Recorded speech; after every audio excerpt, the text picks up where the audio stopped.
Hello guys, good morning. Nandito tayo ngayon sa ating munting manukan. At ito yung nakita natin. Ito. Ayan guys. Nanghina siya guys. At nag-ipot siya ng kulay pula. Ayan guys. Hindi natin alam kung paano natin gagamutin. Pero may pinapainom tayo. Pinapainom tayong ambroxetil. Ayan, pero tingnan natin. Pinaliguan natin sila ngayon. Para maging masigla sila. Kahapon nga ang daming namatay. Kung nasa 6 na piraso. Ayan sila. Wawa naman sila guys. Ayan. Hindi ko alam kung makakasurvive sila. Pero sana may matira. Ayan yung iba.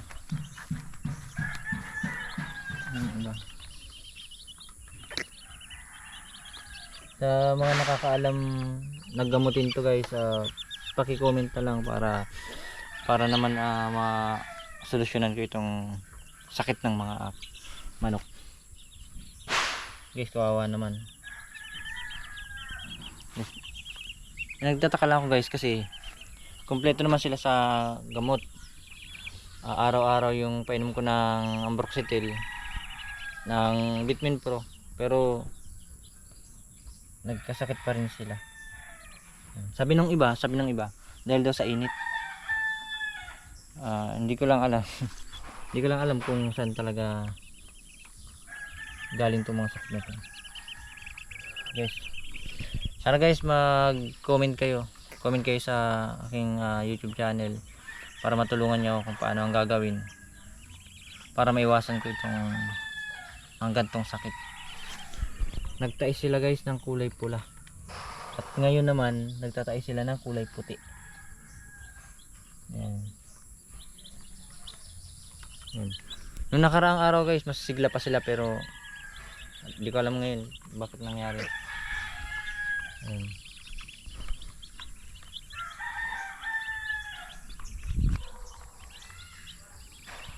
Yes.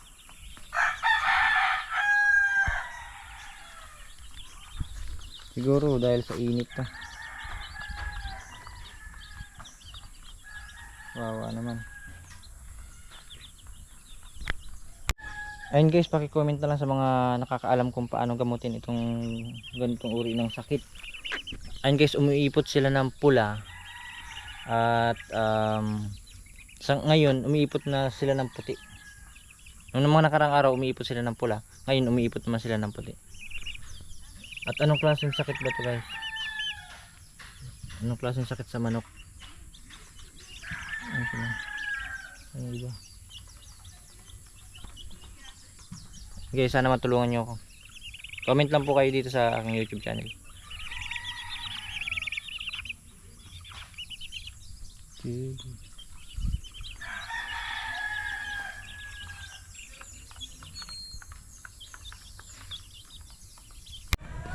Guys, may namatay na naman. Namatay na naman isang manok. Malungkot ang baby. Malungkot. Ay gabi. Malungkot guys ang aking anak dahil maraming namamatay sa ating mga lagang manok. Lungkot anak, lungkot daw. Malungkot. Ito guys, may isa pa. Delikado pa to. Yung 24 na naunang nabili ko, ang natira lang ay 10. Bawa na. Pero yung mga maliliit pa, sila pa yun. Ayan sila. Ipon-ipon sila guys. Ayan. Ang maliit pa. Maya guys pupunta tayo kay Boss Jonas para kun yung 5 3 months old na Australorp na manok. Okay. Kahit na maintain sa gamot, sa vitamins, may mamatay at mamamatay pa rin guys. Maya punta tayo kay Boss Jonas, kuha tayo ng 5 manok. Pamalit dun sa mga namatay.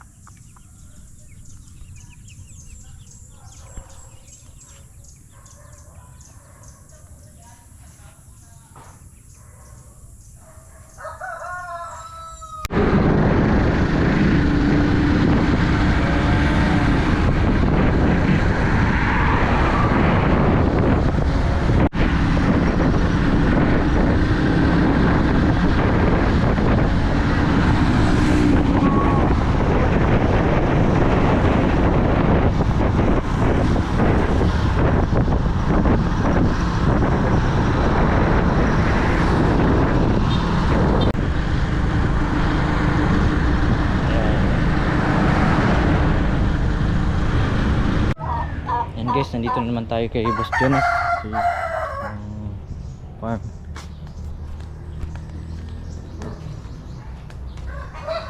Ito lang guys, ang hirap magpalaki ng sisiw. Namamatay ang mga sisiw. Di tulad ng mga malalaki na. Yan, tuloy-tuloy na paglaki nila. Guys, ay. Kukuha na naman tayo ng manok, Rhode Island at Australorp. So guys, kinulit ko na lang ha. Kinulit ko na lang. Kasi mga ito guys, mga paitlogin niya ito. Mga paitlogin niya, ayaw niya nga ibigay sa akin. Ayun. Salamat. Kabili din. Sige, ang hirap ang hirap mag-alaga ng sisiw. Kasi hindi mo sigurado kung mabubuhay lahat. Ito yung mga native niya. Dito. Sa kabila. Ito sa kabila. Itlog lang. Tapos itlog lang pa. Ba't basa? Galing yan sa rep. Pwedeng rep? Pwede yan. Basta babaluto mo lang ng May order guys sa kanya. Kaya ito lang. Itlog. Anong ano yan? Anong itlog? Black Australian po. Black Australian. Ito, pansalang to din, pato. Pato? Kasi ito dapat, ito ganito na. Yan, meron ako yan. Bitmin Pro. Kasi 1,000. Kasi ito, wala akong battle pack. Yan ang mga ano ko dyan. Yan, pinapainom mo. Magkano isa niyan? Mga rin ito. Yung ganyan. Nasa ano ito, 500. 500 Ito ang top. mahal yun. Nasa 2,000 ito. 2,000 yan. 1 kilo man kaya. Tapos dito ko ginagrinder yung gulay. Alaw kong ipa. Feeds. Yung mga nabili. Ang ganda to. Yan nga yan, baliktad na yun. Baliktad. Kultad ang ano. Kaya kilala na ko na rin. Ito yung nabili kong manok. Ano sila? Guys, sinasakay ng ating biniling manok. Hello.